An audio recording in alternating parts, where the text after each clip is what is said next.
Inch'Allah, moi ça va très bien. J'espère que ça va aussi très bien de votre côté. Aujourd'hui, on se retrouve pour une nouvelle vidéo, une vidéo assez simple. Ce sera un On mange quoi ce soir spécial Ramadan. Je voulais vous proposer une idée de ftour à préparer pour le mois du Ramadan. Voilà, le Ramadan arrive à très grands pas, c'est la semaine prochaine Inch'Allah. Et du coup, je me suis dit pourquoi pas vous proposer une recette à préparer pour le ftour. En l'occurrence, là, ce sera un poulet aux olives. Donc voilà, je vous ai filmé la recette. Je vais aussi préparer les briques, mais ça je ne vous ai pas filmé parce qu'on l'avait déjà préparé ensemble, la farce des briques, et je vous avais montré ce que ça donnait en cuisson. Donc je vais juste les sortir du congélateur et les faire cuire. Je vais également préparer une harira. Ça, la harira, c'est l'indispensable à avoir sur toutes les tables pendant le mois du Ramadan, que ce soit shorba ou harira. Donc ça, c'est indispensable. Moi, s'il n'y a pas de harira à la maison à table, ça va pas. C'est la guerre. Donc voilà, on va préparer la harira ensemble aussi. Je ne vais pas rentrer en détail sur toutes les étapes parce que j'avais déjà filmé la harira et je vous avais déjà montré ça sur la vidéo de l'année dernière. Donc au pire, si vous voulez avoir ma recette, bah, vous retournerez. Regardez, je vous la mettrai en petit i ou en description. Comme ça, vous aurez les étapes de la recette. Et puis voilà, donc ça sera déjà pas mal. Donc vous aurez une soupe, des briques et un poulet olive. Donc voilà, comme d'habitude, pour ceux et celles qui regardent mais qui ne sont pas abonnés, je vous invite à le faire. N'hésitez pas également à cliquer sur la petite cloche pour ne rater aucune de mes vidéos. N'hésitez pas ici à laisser un petit like et un petit commentaire, ça me fait toujours plaisir et de plus je réponds à tout le monde. Donc voilà, j'espère que la vidéo va étant donné que là c'est la dernière, c'est le dernier dimanche. Non, ce sera pas la dernière vidéo parce qu'on se retrouve mercredi prochain, mais ce sera le dernier week-end avant que le Ramadan ne commence, Inch'Allah, puisque c'est la semaine prochaine en fin de semaine. Je voulais prendre 5 minutes pour vous souhaiter à toutes et à tous un bon Ramadan. Allah yadkhulu alayna wa alaykum bilhana wa saha, Inch'Allah. Qu'Allah accepte votre jeûne. J'espère que tout va bien se passer pour vous et autour de vous. C'est un mois qui est très spécial, hyper important pour nous les musulmans. Donc vraiment, en toute sincérité, de tout mon cœur, Allah yadkhulu alaykum bil khair wa bilhana. Voilà. Donc je voulais vraiment vous souhaiter un très bon Ramadan à tous les musulmans du monde, tous ceux qui font le Ramadan plutôt. Et voilà, donc bon Ramadan à tous. J'espère que vous allez passer un bon mois, que vous allez pouvoir également vous retrouver vos proches et pouvoir passer des moments en famille, de bons moments en famille, tous ensemble. Voilà, allez, maintenant j'arrête de parler et on passe aux images et à la réalisation des recettes. Donc on va commencer par préparer le harira. Donc là j'ai mis dans la cuve de mon monsieur cuisine l'équivalent de 2 tomates et un gros oignon que je vais venir mixer. Donc voilà, là c'est bien mixé. Je vais venir ajouter le sachet de préparation pour harira qu'on avait fait ensemble dans ma vidéo. Pour celles et ceux qui n'ont pas vu la vidéo, je vais vous la mettre en petit i ou en barre de description si j'oublie pas. Comme ça vous avez l'intégralité des ingrédients qu'il y a dans le sachet. J'ai ajouté sel, poivre, gingembre moulu et curcuma. Je vais également ajouter une cuillère à soupe de tomates concentrées. Donc j'ai ajouté là l'équivalent d'une cuillère à soupe de tomates concentrées. Je vais venir ajouter des lentilles parce que dans ma préparation dans le sachet, j'avais pas de lentilles le jour où je les ai fait. Du coup, j'ai racheté des lentilles entre temps et je vous avais dit que je les mettrais directement au moment où je vais préparer la harira. Donc là, je vais ajouter environ 100 g de lentilles.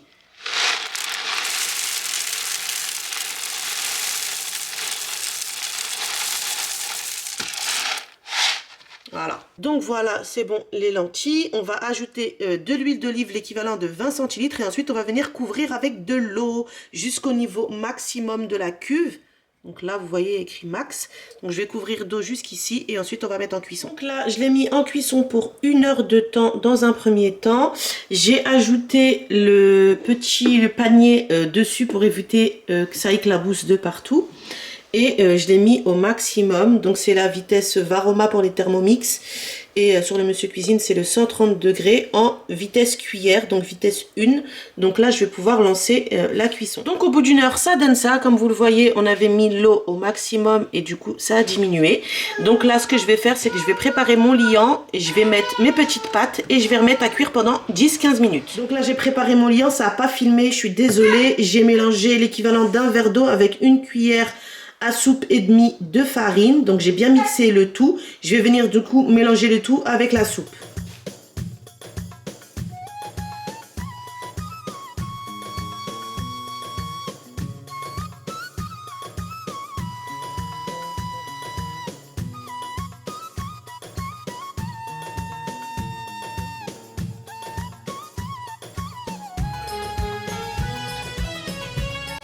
Donc on passe à la recette du poulet aux olives. Donc dans un petit bol à mixer, j'ai mis 2 petites gousses d'ail. C'est optionnel, là il n'est pas obligatoire pour la recette du poulet aux olives. Moi je mets souvent des petites gousses d'ail quand j'en ai. Quand j'en ai pas, j'en mets pas. Mais là du coup j'en ai mis. J'ai pris un gros oignon que je vais également mettre dans le mixeur. Donc j'ai mixé le tout. Ensuite j'ajoute un citron confit entier, du sel, du poivre, du curcuma, du gingembre et du paprika qui est également optionnel. Je sais qu'il y a beaucoup de personnes qui ne mettent pas de paprika dans le poulet. Après moi j'aime bien en mettre parce que j'aime beaucoup le goût du paprika et je trouve que ça n'altère pas forcément le goût de la recette au niveau du poulet aux olives. Donc j'en mets aussi. Je viens ajouter une bonne grosse cuillère de moutarde et le jus d'un citron en entier. J'y mets également un petit peu de persil et de coriandre. Vous savez, on l'avait mixé ensemble pour justement être tranquille pendant le mois du Ramadan.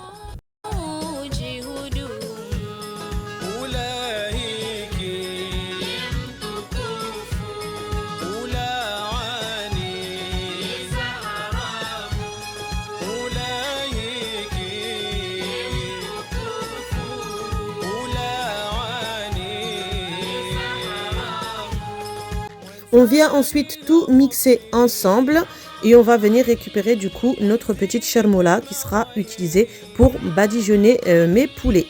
Je transfère tout dans un grand saladier étant donné que je vais mettre mes poulets à reposer ensuite au réfrigérateur. Donc comme ça ce sera plus facile après pour les rentrer directement au frigo. Je mets mes poulets que j'ai bien évidemment bien lavés comme d'habitude avec du vinaigre, du citron et du gros sel. Donc je viens les badigeonner de partout avec ma petite marinade, là, la chermoula. Je n'oublie pas également d'en mettre à l'intérieur du poulet.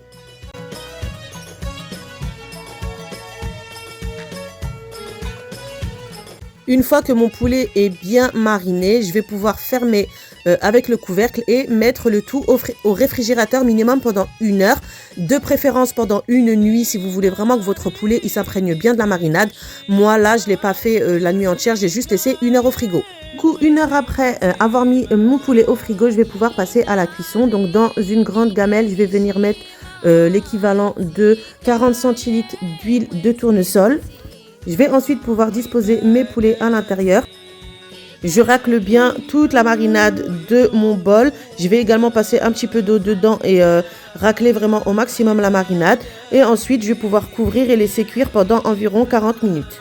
On n'oublie pas de retourner le poulet de temps en temps pour une cuisson homogène.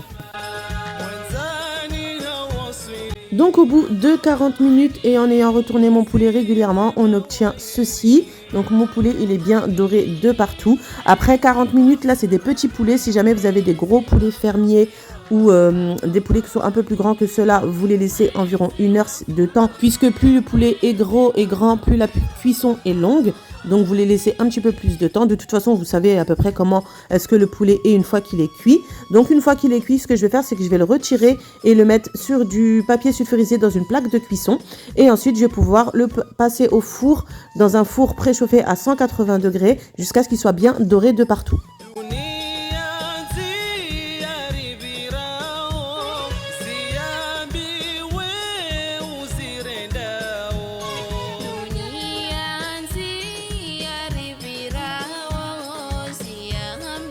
Donc là j'ai sorti mes poulets, vous voyez ils sont bien cuits. Je vais les passer au four juste pour les faire dorer un peu sur les côtés notamment. Voilà, qu'ils soient bien dorés. Là j'ai ma sauce qui continue à cuire tranquillement. J'ai baissé le son, je l'ai mis à J'ai baissé le feu, pardon, je l'ai mis à 7, il était à 10. Donc là je vais laisser la sauce réduire tranquillement. Et ensuite, je vais pouvoir y ajouter les olives. Je vais mettre des olives vertes dénoyautées. Je vais venir juste déjà les rincer à l'eau claire.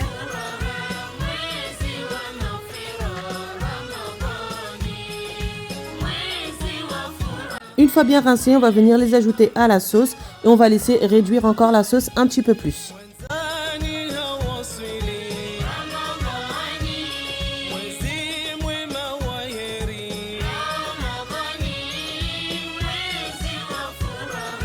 Donc voilà ce que ça donne une fois que la sauce elle a bien réduit. Donc là j'ai coupé le feu.